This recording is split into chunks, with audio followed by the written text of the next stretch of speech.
back. I believe I'm back. What is happening? Nope. You see me? You see me? And now I'm back, I believe. Nope. What the hell's happening?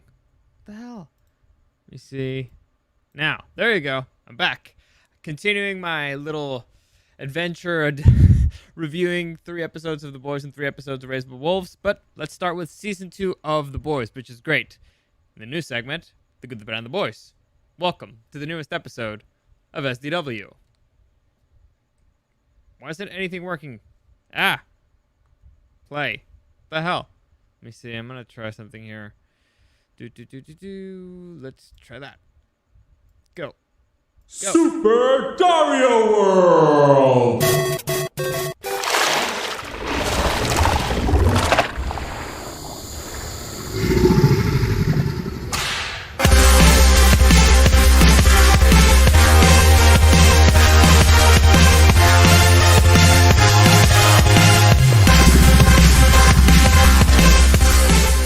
Alright, for some reason, this stuff ain't working right now.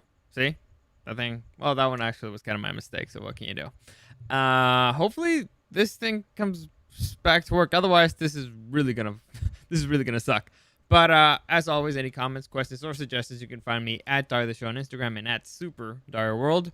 Also, live streaming pretty much every day. The next few days, I'm aiming for several live streams a day because I gotta, like I said, I have 3 episodes to review of 2 shows each. Well, 3 episodes each of 2 shows that I got to review, and I'm falling behind on it. I got to do it by the end of the week. So I'm going to be reviewing The Boys, season 2, the first 3 episodes, and Raised by Wolves, season 1. Both shows, highly recommend. They're great. And like I said, I'm going to be live streaming that. You can follow me on Twitch at Super Dario World and on YouTube at Super Dario World. Now, on YouTube, I'm having kind of some issues. I got notified that for some reason I will not be...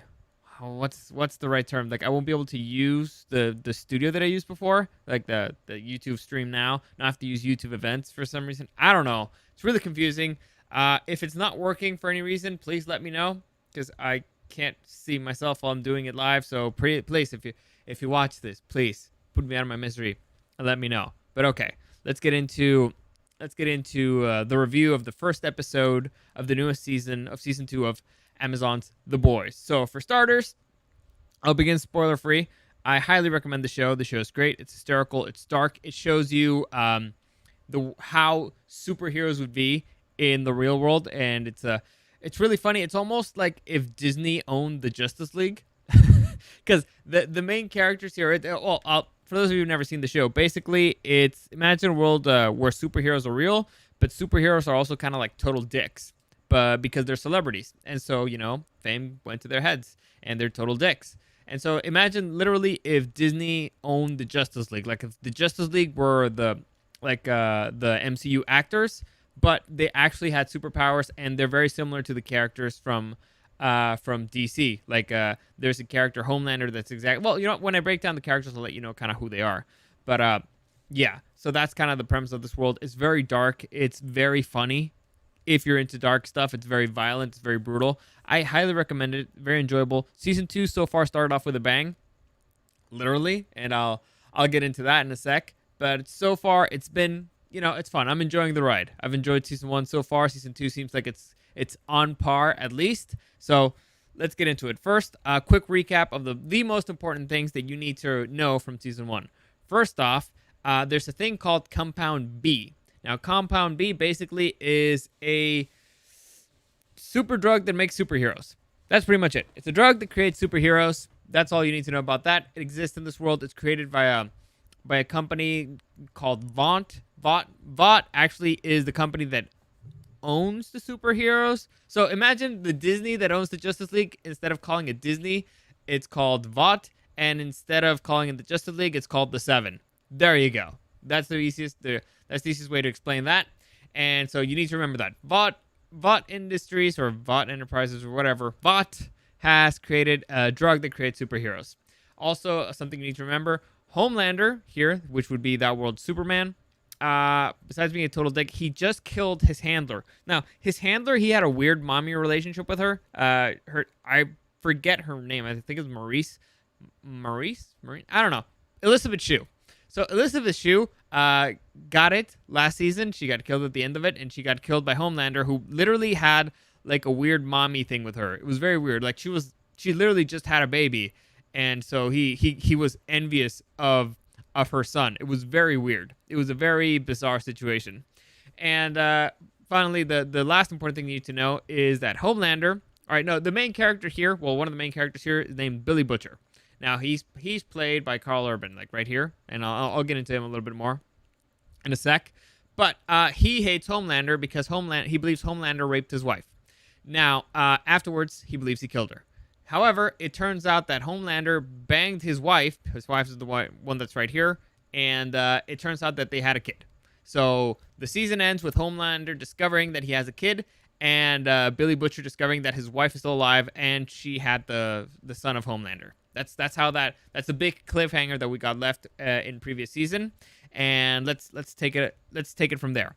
So start off with the characters, and let's start off with, of course, the main characters, the boys. So you got Billy Butcher here, who, as I believe, just explained who he was and what he's there. He's kind of like a former CIA guy and secret agent type, who hates Homelander, who hates Supes because they kind of kill regular people, or at least they're very dismissive about regular people.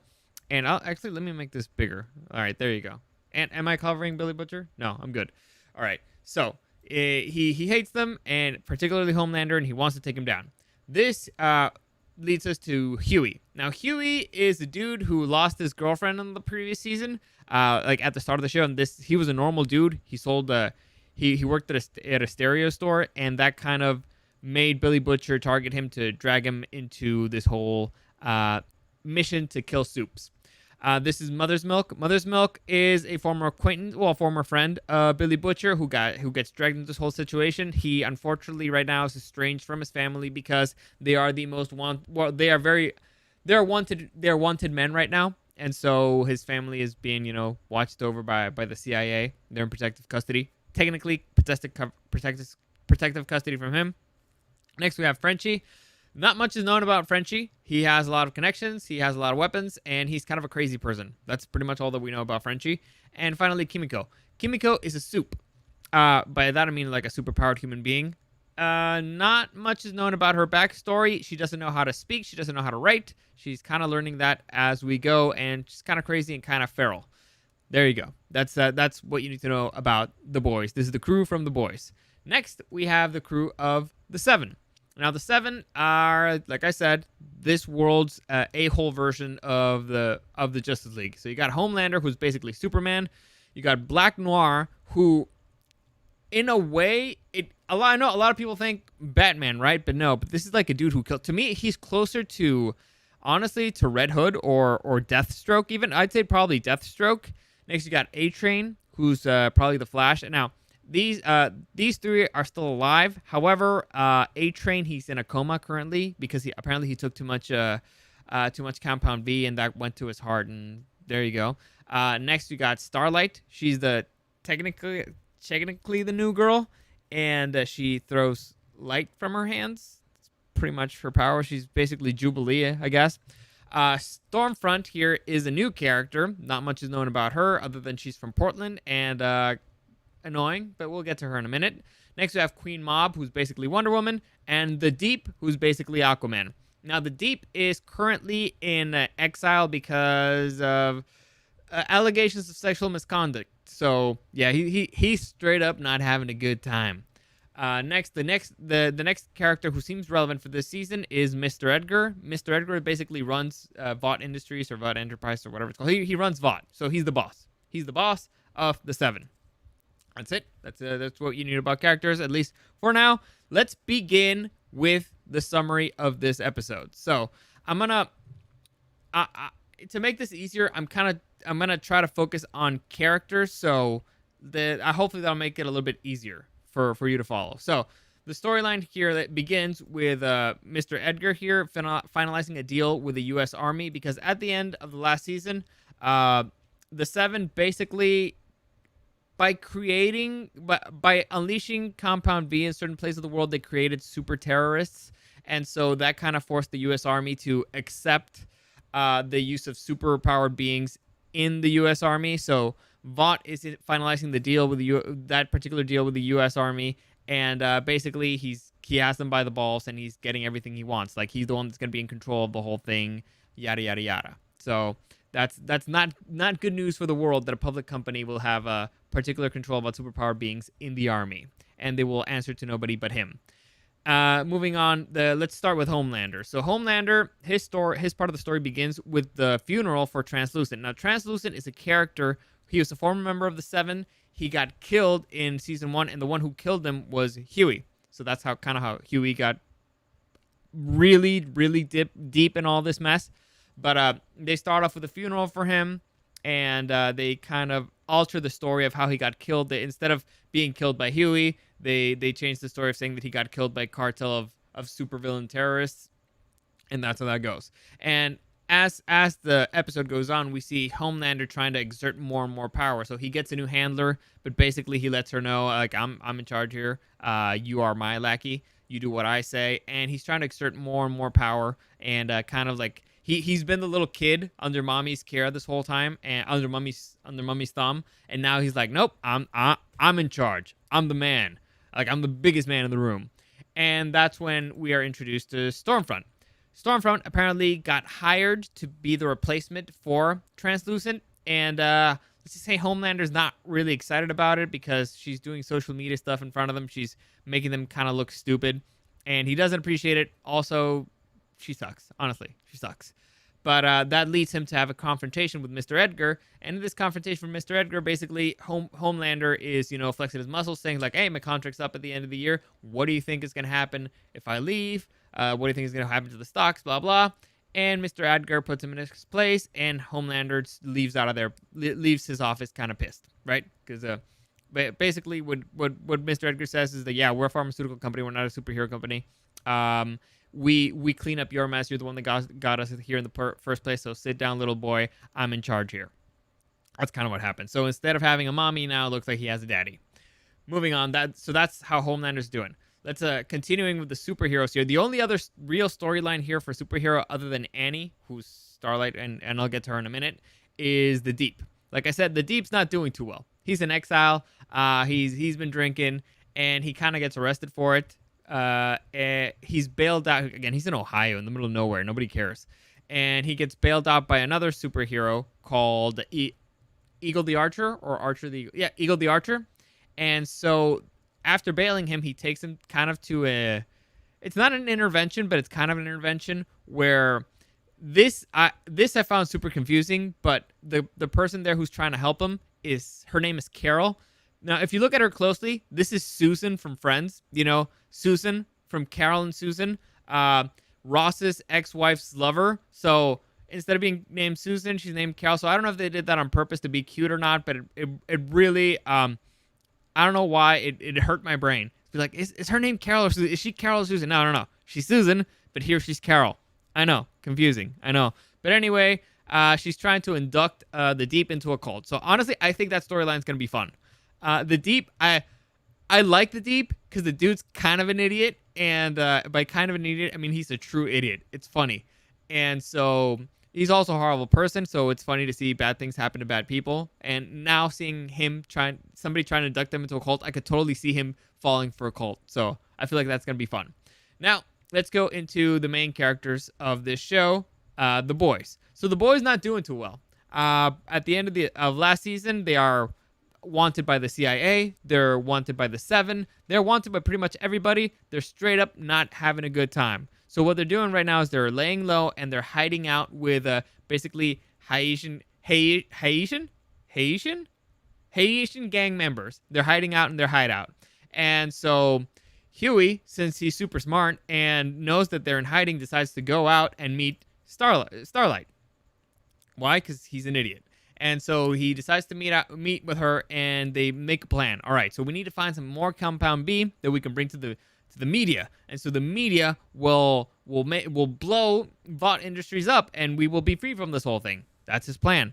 So this plan does not really go well with the rest of the team, and they start him and Mother's Milk really start to kind of be at each other's throat, which is not a good thing if you're Huey, because Also, it leads to Mother's Milk telling him, like, dude, you're the one useless person here. Like, you're not a spy, you're not a soldier, you're not a fighter. You're a dude who sold stereos. Like, step down. Like, you're not the leader here. You don't understand what the hell is going on. So they're starting to have issues in between the crew. Then they get due to an incident with one of the Haitians, they end up going to check out a crime scene, and this particular crime scene involves a boat being on land, which they found really weird. And after reviewing tape of it, they saw that it's a dude who lifted a boat with his mine from the water and threw it at another dude. So this led them to realize that, holy shit, the Haitians that we've been staying with smuggled a super terrorist into the fucking country. So they decided to reach out to the one final contact in the CIA who kind of knew Billy, who's friends with Billy Butcher, and who, by the way, this whole time I forgot to mention this, we don't know where Billy Butcher is. We don't know what's up with him. So they reached out with that particular contact, and they tell her, like, hey, there's this kind of a super terrorist lost in town. You may want to look into it. Otherwise, people could die and stuff. So they give her this information, and it's giving her like a real headache, and her nose starts to bleed, and her head literally explodes. So the information they gave her made her mind literally explode. Now, before she exploded, she said that, oh, this makes perfect sense now. There's a coup going on from the inside vault, and all of a sudden her head explodes. How or why her head explodes, I don't know. Nobody knows. It was fucking awesome, but nobody really knows. Was there a bomb in there? Was it a psychic thing? Was it like a kind of like a invisible woman thing that I'll make an invisible force field and your head expanded and you'll blow up? Who knows? But like I said, awesome. Anyway, moving on. That really freaked those dudes out, and that makes us return to Annie. So while the dudes are freaking out, Annie is blackmailing a former friend who works in the lab. So the dude works in the lab, and so Annie, aka Starlight, is blackmailing him so that because she followed him, and turns out the dude does some weird BDSM stuff. She recorded him. Now she's blackmailing him into getting him a bit of Compound B so that they can expose, Vought to the media, which is a plan, I guess. And she calls Huey to tell him the good news. Huey's kind of freaked out because he just saw a lady's head explode right in front of him. He realizes how dangerous this whole thing is, and he wants to protect Annie. And basically, he says to Annie, you know what? Let's calm down on this thing. Let's think about it. And Annie clearly knows that he's lying, and so that kind of leads to an awkward situation between the two of them. And this leads to the return of Billy Butcher, which is something that Huey is not happy about, but everybody else is like, fuck, finally, the leader, a captain is back. What's he been doing? Nobody knows, but hopefully we'll find out in the next episode. So that was basically the first episode of The Boys, and now let's move on to The Good, the Bad, and the Boys. Hopefully this will work. That was diabolical! All right, it did work. So, yeah, let's move on to The Good, the Bad, and the Boys. So, here what I'm going to do in The Good, the Bad, and the Boys. Wait, that's not doing anything. God damn it. Well, I'll just leave it there. Let's see what happens. Let me see that. This stupid thing's not working. Stupid technology. This is why... I'll save it. Anyway, so basically, in The Good, the Bad, and the Boys, I'm going to do the same thing I do on every single one of these things. I'll give you the thing... In The Good, I'll give you the things that I liked. In The Bad, I'll give you things that I thought sucked. And in The Boys, I'll give you a fun fact either about the show, the actors, the characters, something. I'll give you a fun fact. So let's begin with the good. So the good thing here is that somehow, some way, they found a way. Well, first off, before I get into that, first off, I like that they continued the story with Homelander and Elizabeth Shue. Like, you could tell that he's actually torn about it. Like, he killed her, straight up killed her, because dude's a psychopath. But he's kind of torn about it. It's like, oh, I killed mommy. Should I have done it? Should I not have done it? But at the same time, he's like, no, I'm independent. So I enjoyed that they gave him a moment to, let's say, be human about it. And then they somehow, some way found a way to make Homelander still be mega creepy.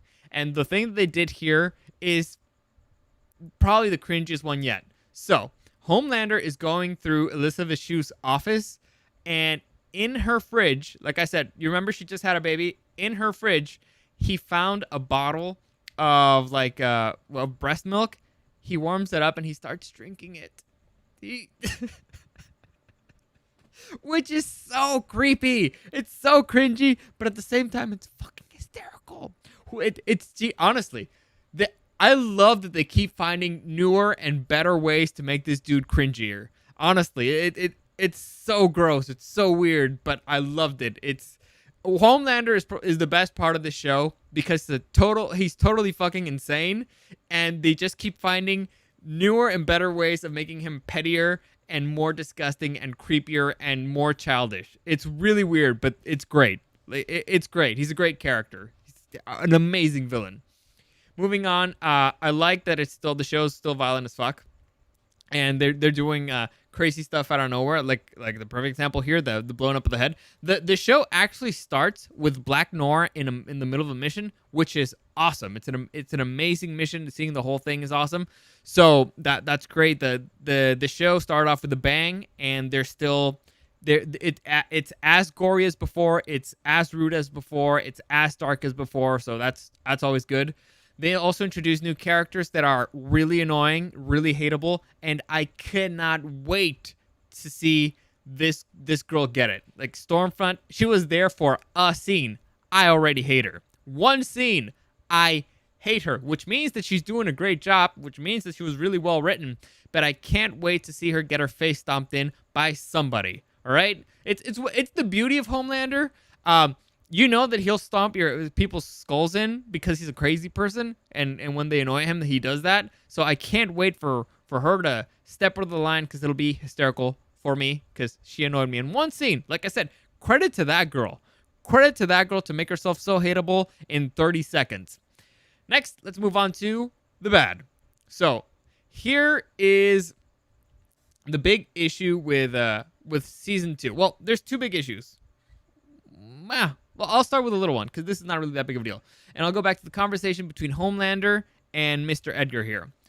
This conversation really annoyed me because Homelander has all the power here. And in that particular conversation, I felt like the writing was very weak. Now, Homelander, first off, he's fucking Superman.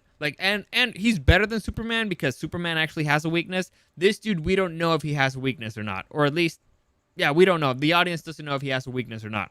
So, he might be more powerful than Superman, and he also kind of has his argument about having the stocks. If he leaves the company, what would happen to the stocks is a legit argument.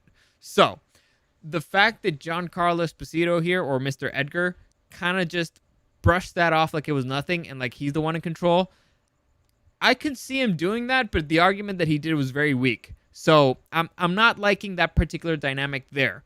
Fortunately, it is kind of Homelander, so Homelander may pretend to be okay with what happened and then just kill you in private, which is his MO. He kind of is like, all right, fine, I understand. And then when nobody's watching, he'll kill you. So it could be a setup for an interesting situation. I hope not, because Mr. Edgar seems like a interesting villain, but also very weak writing, and it's really out of character with who Homelander is. All right, I think that's the big thing. It was really out of character.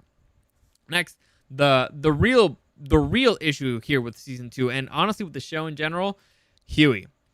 Huey is very, very annoying, very, very stupid, and very, very much in the way of everybody. Everybody. You remember that particular scene that I talked about at the end where him and Starlight are on the phone, and basically Huey lies to her because he's like, oh, this is really more dangerous than I thought it was going to be, and I don't want to get hurt, so I'm going to lie. You are a fucking stereo salesman, and you weren't really great at it because you hated your job. So she has superpowers. Superpowers. You lying to protect her makes no fucking sense. Honestly, because you're keeping her in the dark. The more information you give her would be better. And you're supposed to be trying to have a relationship with her, and why she likes you, I have no idea. Again, she has superpowers. And you're kind of a liar, and it's very annoying. So these two here, I do not understand them. It's very annoying. And Huey has been getting in altercation with everybody this entire episode. For some reason, he wants his plan to be the one that gets made, even though throughout the episode, his plans and his ideas are the ones that end up getting everybody in trouble and everybody in deeper shit. So the season started with them being chased by the FBI, right? The dude went out and met with his girl because he's trying to get his girl back. Also, the girl doesn't trust him because the dude lied to him to get close to her to get information on the Seven. But just kind of give him a chance. They still agreed on a plan. Now he's backing out on that particular plan, and he lied to her, which she knows because she kind of doesn't trust him anymore. So that's really a fucked up situation there. Next, because they started following a lead on a soup, Huey's the one that's like, hey, no, there's a super terrorist out there. We should tell somebody. That led them to meet with the deputy director of the CIA, whose head ended up exploding. So now they're kind of involved with the murder of the deputy director of the CIA, which they'll probably pin on them because, that's kind of been their luck so far. And now they know information that led to somebody's head exploding right in front of them. So it's not a good situation all around. They're already being hunted. Now they're being extra hunted. So really bad decisions all around by Huey. And he still wants to be the guy in charge, even though he's the one who brings nothing to the table other than fucking problems. And at the end, seeing Billy Butcher there, he should have been happy, honestly, because the one dude throughout this show who at least pretends to have a plan has been Billy Butcher. Everybody else kind of just follows along for the ride. They're kind of just trying to survive, or they're kind of just following Billy's lead because it looks like he knows what he's doing, and because he has contacts and stuff, and also because he has a funny accent. So why would he not be happy that the dude who's had his back this entire fucking time is back? I have no idea. So bad writing for Huey. Huey needs to turn around. He needs a good slap in the face. He needs to get out of it.